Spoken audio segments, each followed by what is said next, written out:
Hi, this is Craig Severance from the Zero Energy Channel. Come join us as we work to address the challenge of moving toward a world with zero energy from fossil fuels.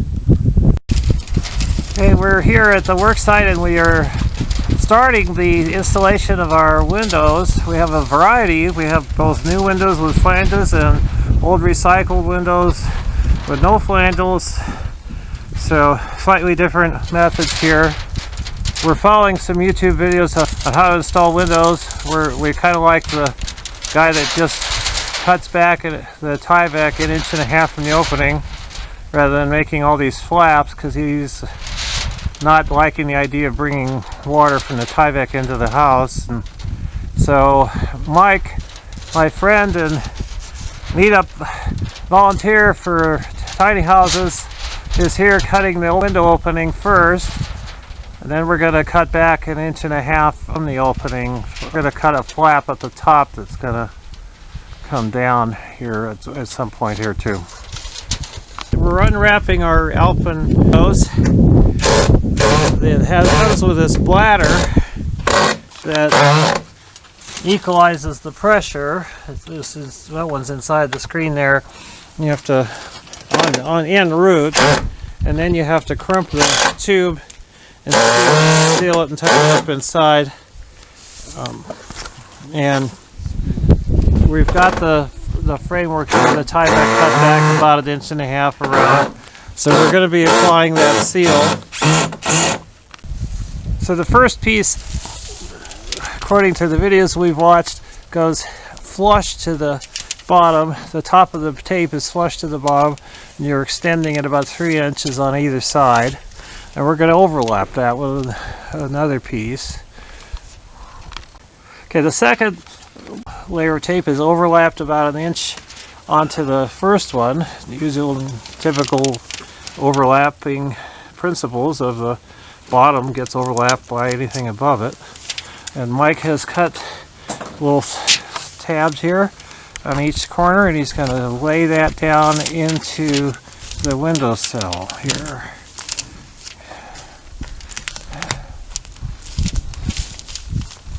All the way across, and pressing the tape down and sealing that to the windowsill.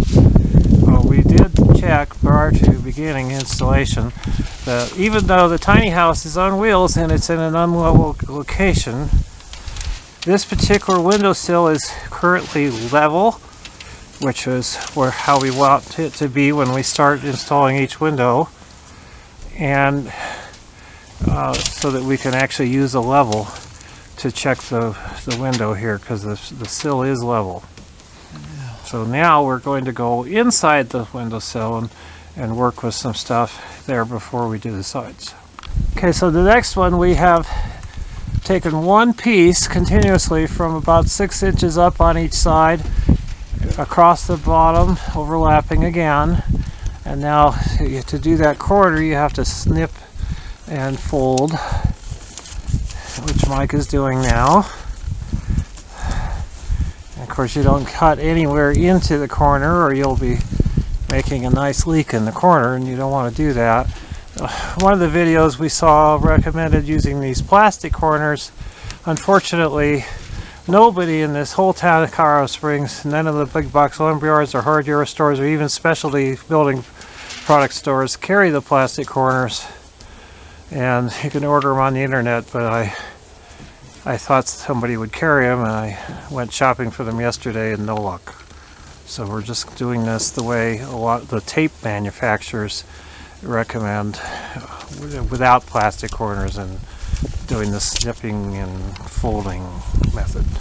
So we're going to continue with this and going up the sides. And we're going to have to redo that last strip because just saw that I forgot to trim off the little bit of plywood that was sticking up above the windowsill.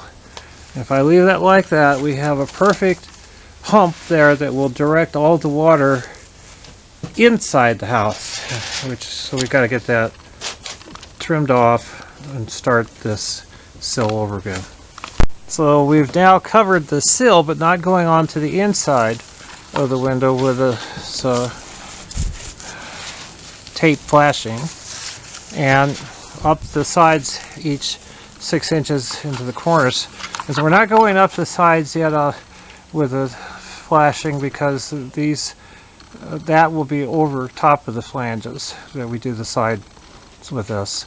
We're going to just work now on setting the window in place, and we have to have the 1/4 inch rubber shim underneath it.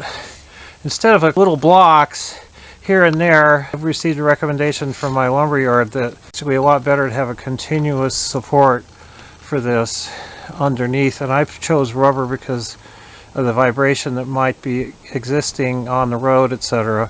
So we got this rubber strip that's a 1/4 inch that we're going to install next to set the window down on.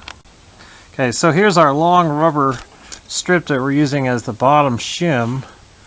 We glued it down, and then to make sure it didn't move on us, I put a few nails and nice flathead nails in. And hopefully this will work well as a shim under the window. It's a 1/4 inch rubber, probably a little padding. Okay, so Mike and I have just finished caulking here around the edges that are going to be underneath the flanges. And as you can see, the flanges are about 1.5 inches on each side, so that's where you're putting your caulk that's going to go underneath the flanges all the way around, except everybody says leave a couple inch gaps here at the bottom in case the water does get in and it can drain out. So we did that. We previously, before we put the caulk, we did a dry fit up there, and it fit very nicely in the rough opening. The rough opening is a 1/2 inch wider and a 1/2 inch taller than the window itself, so give you a little play.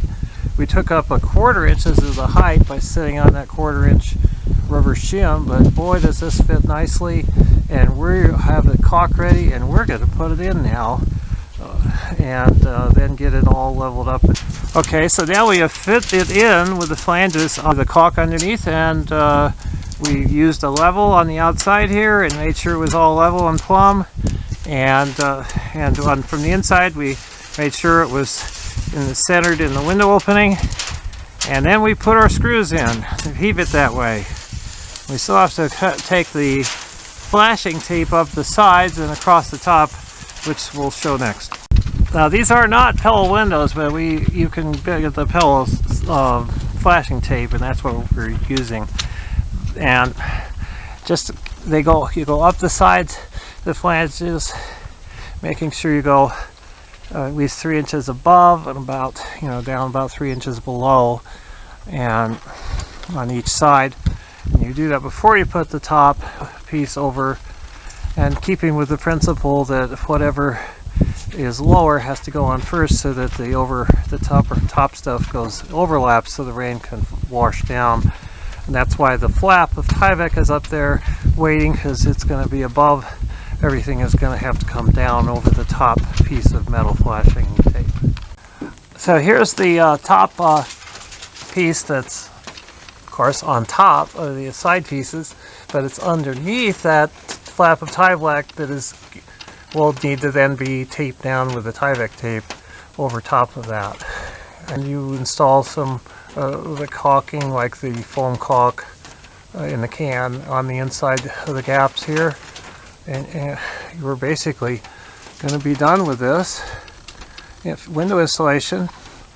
And here I didn't mention that you notice we've covered the flanges on 3 sides, but you don't cover the flange with a flashing tape on the bottom, because if anything does get in there, you want the water to be able to just drain out of there. Then that flap comes down over top of the top foil, and then we finish that off with Tyvek tape to seal that all up, and that should be about the final step. And then whenever you get around to doing your siding, the siding's going to cover the flanges and the foil tape, and none of that will be visible. This is the window as it's been for the last 7 months. We're getting ready to do our siding here the next summer. The window was originally put in last November. So you can see Tyvek weathers that pretty well, and so did the window. Hello, my name is Eric. If you like this video, give us a thumbs up down below. Also, if you want to subscribe, that's good too. Join us on the Zero Energy channel.